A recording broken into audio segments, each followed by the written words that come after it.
तो हमारे पास सबसे पहली वैल्यू जो हमें कैलकुलेट करके निकालनी पड़ती है that is net profit before tax and extra ordinary items. तो टैक्स तो पता है, टैक्स आपके पास नॉर्मली टैक्स जो गवर्नमेंट को पे किया जाता है, फाइन। अब यहाँ पे टैक्स से रिलेटेड कुछ प्रोविजंस की वैल्यू मिलेगी।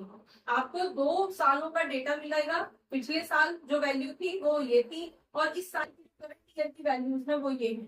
तो कई बार मोस्टली क्वेश्चंस के अंदर आपको इसी तरह से मिलेगा, जैसे कंपैरेटिव एनालिसिस किया था तो 2 इयर्स का डेटा आपको मिला था 2022 23, राइट, 23 24 इस तरह से करके 2 सालों का डेटा था और फिर आपने कंपैरिजन किया था। तो ऐसे ही यहाँ पे टैक्स या कोई भी वैल्यू जाएगी वो 2 साल की दी जाएगी। पिछले साल की वैल्यू ये थी, प्रीवियस ईयर की, करंट ईयर की वैल्यू इतनी।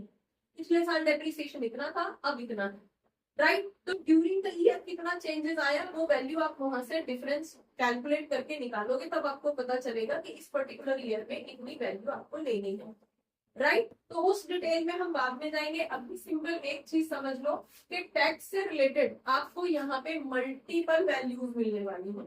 मल्टीपल वैल्यूज मतलब टैक्स का इटसेल्फ एक अलग कैलकुलेशन मिलेगी, एक अलग अकाउंट बनेगा। तो जब हम उसमें जाएंगे तब करेंगे। अभी यहाँ पे आपको डायरेक्ट वैल्यू लेके प्लस माइनस करनी है। नेट प्रॉफिट की फर्स्ट वैल्यू अभी आप स्टार्ट कर रहे हो कैलकुलेट, तो जो फर्स्ट वैल्यू है वो निकाल दो, डन, ठीक है। अब यहाँ पे आपके पास जो भी प्रॉफिट दे रखा है, सपोज नेट प्रॉफिट दे रखा है और आपसे net profit before tax and extra ordinary item calculate करने के लिए बोला गया है या नॉर्मल क्वेश्चन करने के लिए बोला गया है, तो भी फर्स्ट वैल्यू तो आपको ये भी उठाना है, राइट। तो net profit before tax and extra ordinary item, तो टैक्स तो आपको मालूम है क्या होता है, एक्स्ट्रा ऑर्डिनरी आइटम क्या होता है। एक्स्ट्रा ऑर्डिनरी आइटम कोई भी ऐसी स्पेसिफिक एक्टिविटी जो रूटीन में ऑर्गेनाइजेशन में नहीं होती, वंसावाई कभी होती है, लेकिन उसका इम्पैक्ट जो है हमारे कैश के फ्लो पे पड़ता है, कैश पे पड़ता है। जैसे कि आप हमेशा जो है कोई भी लाइक फायर को लग गई, आग लग गई, जल गया, चोरी हो गया सामान, तो ये हमेशा तो नहीं होता, लेकिन हो गया, तो ये कौन सी कैटेगरी का रहेगा, आपका गुड्स कौन सी कैटेगरी में आती है, ऑपरेटिंग में। तो ऑपरेटिंग नेचर का लॉस माना जाएगा।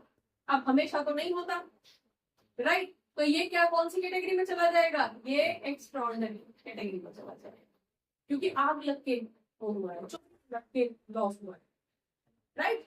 दूसरी तरफ अगर यदि इसी के बदले में आपको इंश्योरेंस का पैसा मिल गया, इंश्योरेंस कंपनी से आपने इंश्योरेंस करा रखा था, इंश्योरेंस का पैसा मिल गया, तो वो भी रोज रोज नहीं मिलता, तो वो भी कहाँ चला जाएगा, वो एक्स्ट्रा ऑर्डिनरी कैटेगरी में चला जाएगा।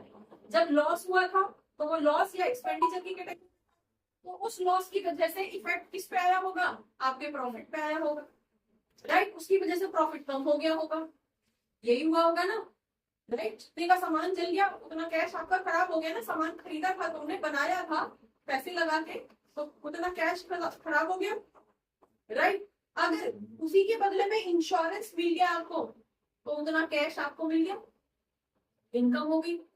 तो ये कौन सी वाली इनकम होगी, एक्स्ट्रा ऑर्डिनरी इनकम। तो इसी तरह के कुछ आइटम जो है फाइनेंसिंग एक्टिविटी में और इन्वेस्टिंग एक्टिविटी के अंदर भी होते हैं।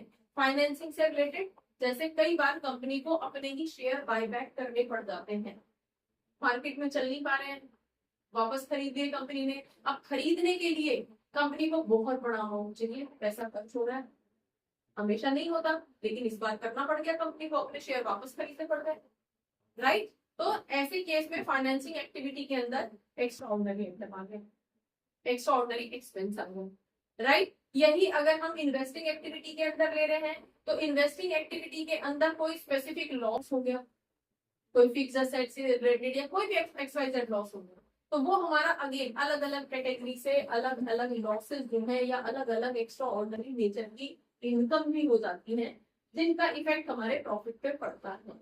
तो जब हम किस लिए डिस्कस कर रहे हैं हम ये, क्योंकि हमें यहाँ पे नेट प्रॉफिट बिफोर कोई भी एडजस्टमेंट, किसी भी एडजस्टमेंट से पहले का प्रॉफिट निकालना है। इसलिए अगर कोई भी एडजस्टमेंट हुई है टैक्स के नाम पे या फिर एक्स्ट्रा ऑर्डिनरी आइटम के नाम पे, तो उसको सेटल डाउन करना है, रिवर्स करना है, इसलिए ये एक्स्ट्रा ऑर्डिनरी आइटम टैक्स हम यहाँ पे डिस्कस कर रहे हैं, राइट, ठीक है। अब अगर आपको याद हो तो गुडविल के टाइम पे हमने एक नॉर्मल प्रॉफिट कैलकुलेट किया था, कुछ एडजस्टमेंट दे रखी थी, याद आ रहा है?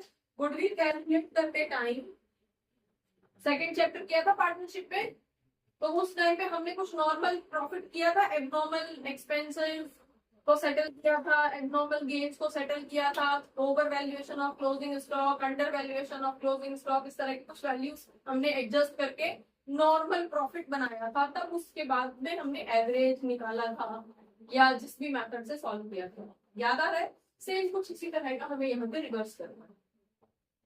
क्लियर हो गया? चलिए, अब हमारे पास यहाँ पे जो है दो तरह से वैल्यूज दी जाती हैं। अगर आपको जो वैल्यू दी गई है क्वेश्चन में वो नेट प्रॉफिट दी गई है तो कैलकुलेशन क्या होगी, और अगर क्वेश्चन में आपसे सरप्लस बोला गया है तो कैलकुलेशन क्या होगी? दो अलग अलग कैटेगरी। क्वेश्चन में बोला गया है कि कंपनी का नेट प्रॉफिट इस साल का इतना था और आपको वैल्यू निकालनी है net profit before tax and extraordinary item, अगर ये दे रखा है तो। और अगर क्वेश्चन में दे रखा है कि सरप्लस इतना था और उसके बेस पे आपको net profit before tax and extraordinary item निकालना है तो कैलकुलेशन लगेगी। डन? चलिए, अब जैसे कि नेट प्रॉफिट हमें जो भी दे रखा है, अगर क्वेश्चन के अंदर हमें नेट प्रॉफिट से नाम से क्वेश्चन दे रखा है तो जो भी प्रॉफिट आपको दे रखा है, जो भी नेट प्रॉफिट आपको दे रखा है, उसके अंदर हम जो भी टैक्स प्रोविजन आपने करंट ईयर का बना रखा है, करंट ईयर का टैक्स प्रोविजन, टैक्स प्रोविजन का मतलब क्या होता है? इस साल जो टैक्स पे करना है उसके लिए पहले से ही आपने पैसा इकट्ठा करके रखा है, उसी को टैक्स प्रोविजन बोल रहे हो। तो करंट ईयर का जो टैक्स प्रोविजन होगा, आप उसको टैक्स प्रोविजन को कौन सा वाला? करंट ईयर वाला टैक्स प्रोविजन प्लस कर दो, करंट ईयर का टैक्स प्रोविजन प्लस कर दो, राइट? दूसरी चीज, अगर कोई भी एक्स्ट्रा ऑर्डिनरी एक्सपेंस या लॉस हुआ है तो उसको भी आप यहाँ पे वापस एड बैक कर दोगे। क्यों किया है ऐसा? करंट ईयर का प्रोविजन टैक्स का बना रखा है, प्रोविजन का पैसा है आप ही के पास रखा हुआ है, खर्च थोड़ी हुआ है, आप ही के पास रखा, लेकिन उसकी वजह से प्रॉफिट कम दिखा रहा था क्योंकि प्रॉफिट एंड लॉस अकाउंट पे हमने टू साइड में वो प्रोविजन दिखा दिया था, राइट? तो इसके लिए हमें क्या करना पड़ा? करंट ईयर का प्रोविजन हमें क्या करना पड़ा? वापस से एड बैक करना पड़ा। गेटिंग माई पॉइंट और नॉट? समझ आ रहा है या नहीं? आप ये टैक्स प्रोविजन क्या चीज होता है? टैक्स के लिए हमने कुछ प्रोविजन बना रखा है, मतलब कि इस साल हमारा जो भी टैक्स होगा उसके लिए हमने कुछ पैसा अभी इकट्ठा करके रखा हुआ है, उसी को प्रोविजन कह रहे हैं। हमें पता है टैक्स पे करना है, एक नॉन लायबिलिटी है और नॉन लायबिलिटी के लिए कुछ पैसा इकट्ठा उसको प्रोविजन बोलते हैं। टैक्स के लिए जो पैसा हमने बचा के रखा है कि टैक्स पे करने के काम आएगा ये पैसा, तो उसको हमने टैक्स प्रोविजन बोल दिया, राइट? करंट ईयर में भी बनाया है, पिछले साल भी बनाया था, उससे पिछले साल भी बनाया था, हर साल बनाते हैं, ठीक है? तो जो करंट ईयर का प्रोविजन है टैक्स प्रोविजन, उसको प्लस कर देंगे। डन? दूसरी तरफ जो भी एक्स्ट्रा ऑर्डिनरी नेचर के एक्सपेंडिचर्स थे, एक्स्ट्रा ऑर्डिनरी नेचर के एक्सपेंडिचर जितने भी थे, उन एक्सपेंडिचर्स को हम वापस से ऐड बैक कर देंगे, वापस ऐड बैक, क्योंकि लॉसेस थे, एक्स्ट्रा ऑर्डिनरी नेचर के थे, हमेशा नहीं होते, लेकिन इस साल हो गए। इस साल होने की वजह से उन्होंने हमारे प्रॉफिट को कम कर दिया। एक्चुअली इतना ज्यादा होता है, लेकिन क्योंकि इस साल ये खर्चा आ गया या ये लॉस हो गया, इसकी वजह से कम हो गया था हमारा प्रॉफिट, तो हमें तो नॉर्मल निकालना है ना, नॉर्मल प्रॉफिट निकालना है, इसलिए हम रिवर्स कर देंगे, इसको वापस ऐड बैक कर देंगे। समझ आया या नहीं? क्लियर? इस पेज को फोल्ड कर दोगे, सर इस पेज को फोल्ड करो और वो निकालो जनरल बैंक या अकाउंटिंग डन? क्लियर हो गया तक? अब अगर हमारे पास कुछ ऐसी लाइक इन्हीं का रिवर्स हो जाता है, अगर कुछ ऐसी एक्स्ट्रा ऑर्डिनरी इनकम थी, इनकम जैसे अभी हमने कुछ देर पहले बोला ना इंश्योरेंस का पैसा मिल गया, अगर इस तरह की कोई इनकम रही होगी तो उसको हम क्या बोलते हैं? Extra ordinary income. तो उसको हम क्या करेंगे?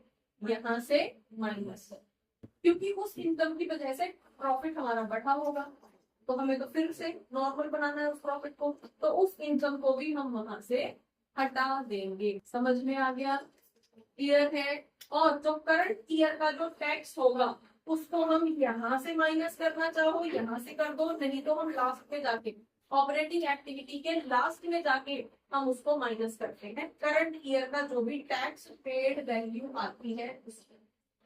ठीक है जी, डन। लेकिन अगर कोई हमारे पास टैक्स के नाम पे रिफंड आया होगा, रिफंड ऑफ टैक्स, टैक्स का कोई रिफंड मिला होगा, हमेशा नहीं मिलता, इस साल मिला है, एक्स्ट्राऑर्डिनरी नेचर में अगेन चला जाएगा, तो टैक्स से रिलेटेड हमारी जो भी सेटलमेंट थी, इस साल का टैक्स था तो इस साल का प्रोविजन था तो प्लस कर दिया, और अगर कुछ रिफंड के फॉर्म में मिला है तो वो हमने यहाँ से माइनस कर दिया। उसके बाद में हमारे पास क्या निकलेगा?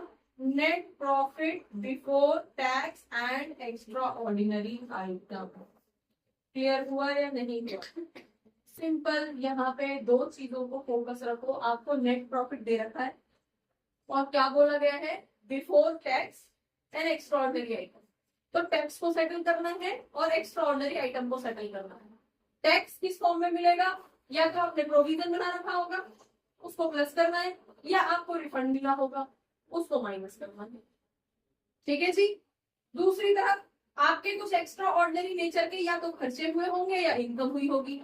खर्चे हुए हैं तो वापस प्लस कर दोगे, और अगर इनकम हुई होगी तो माइनस कर दोगे, तब जाके आपके पास वो प्योर प्रॉफिट निकल के आएगा जिसमें अभी तक कोई सेटलमेंट नहीं। समझ में आ गया? जैसे हम पहले के क्वेश्चंस कर रहे थे, रेशो एनालिसिस कर रहे थे, तो रेशो एनालिसिस के अंदर हमारे पास क्या एडजस्टमेंट हो रही थी? जब हमें वापस नेट प्रॉफिट बिफोर टैक्स निकालना था तो हम किस किस की, किन दो चीजों की एडजस्टमेंट कर रहे थे? एक तो टैक्स की कर रहे थे, दूसरी इंटरेस्ट की कर रहे थे, राइट? तो यहाँ पे हम क्या निकाल रहे हैं? नेट प्रॉफिट बिफोर टैक्स, तो टैक्स की एडजस्टमेंट होगी, एंड एक्स्ट्रा ऑर्डिनरी, तो एक्स्ट्रा ऑर्डिनरी। समझ आया या नहीं? हाँ जी, क्लियर है? चलिए दूसरी तरफ आ जाओ। अगर आपको यहाँ पे ये क्वेश्चन में सेंटेंस जो दे रखा है वो नेट प्रॉफिट के नाम से नहीं दे रखा, वो दे रखा है इस साल का सरप्लस इतना था, ठीक है? टैक्स ये था, एक्स्ट्रा ऑर्डिनरी आइटम ये थे, और आपको जो प्रॉफिट की वैल्यू दे रखी है, क्योंकि प्रॉफिट की वैल्यू तो आपको चाहिए ना, उसी में तो प्लस माइनस करोगे, उसी में तो प्लस माइनस करोगे चीजें। तो बेस वैल्यू अगर नेट प्रॉफिट दे रखी थी टैक्स और एक्स्ट्रा ऑर्डिनरी आइटम की एडजस्टमेंट करेंगे। लेकिन अगर बेस वैल्यू सरप्लस के नाम से दे रखी है, आपको सरप्लस के नाम से दे रखी है, तो यहाँ पे एक और चीज बढ़ जाती है जिसको बोलते हैं डिविडेंड। डिविडेंड भी यहाँ पे आपका जो है माइनस मीन्स वापस रिवर्स हो जाता है। तो कौन कौन सी चीजें एडजस्ट करनी है? ये दोनों तो करनी है, ये दोनों क्या रहेंगे आपकी? टैक्स प्रोविजन कौन सा वाला बता दो जरा, ये ध्यान रखना, क्योंकि करंट ईयर प्रीवियस ईयर की वैल्यू उसकी वजह से क्वेश्चन गलत हो जाता है। तो करंट ईयर का जो प्रोविजन है टैक्स का उसको प्लस करेंगे, सेम जैसे ही अभी तक करते थे। एक्स्ट्रा ऑर्डिनरी आइटम या तो एक्सपेंस हुआ है या लॉस हुआ है तो उसको भी वापस ऐड बैक कर देंगे। और अगर हमारा कोई डिविडेंड पेड हुआ है, डिविडेंड पेड, डिविडेंड कल हो रहा था ना डिस्कशन, तो डिविडेंड अगर हमारा पेमेंट हुई है, अब ये डिविडेंड कोई सा भी हो सकता है। कौन कौन से डिविडेंड होते हैं बताना जरा। हाँ जी, इंटरिम डिविडेंड और फाइनल डिविडेंड, तो दोनों में से किसी की भी पेमेंट हुई है तो उसकी सेटलमेंट यहाँ पे हो। समझ में आ गया? डन। और अगर हमारे पास यही एक्स्ट्रा ऑर्डिनरी कोई इनकम रही है तो उसको हम माइनस कर देंगे।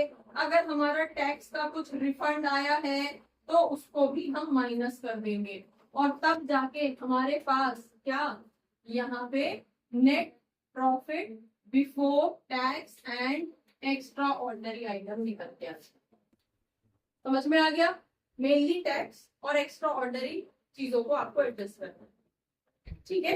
टैक्स या एक्स्ट्रा ऑर्डिनरी आइटम के नाम पे कोई लॉस या खर्चा हो रहा है तो उसको ऐड बैक करना है, इनकम हो रही है तो माइनस करना है। जैसे यहाँ पे रिफंड आ रहा है तो ये तो इनफ्लो नजर आ रहा है ना, इसको माइनस करना है, राइट? रिवर्स करना है। और यहाँ पे अगर सरप्लस के नाम से वैल्यू दे रखी है तो आपको डिविडेंड पेड को भी ऐड बैक करना है। तब जाके आपके पास ये वैल्यू निकल के आ जाएगी। इसको नोट करो, एक क्वेश्चन। हेलो बच्चों, होपफुली बहुत सारे डाउट्स इस क्लास से रिलेटेड, इस टॉपिक से रिलेटेड आपके क्लियर हुए होंगे इस क्लास को देखने के बाद में। अगर रियली आपके कुछ डाउट्स क्लियर हुए हैं, आपको ये क्लास अच्छी लगी है, तो आप इसको लाइक करिए, सब्सक्राइब करिए और अपने फ्रेंड्स के साथ शेयर करिए। Thank you for watching. Keep watching, keep learning, and don't forget to share. Keep sharing. Thank you.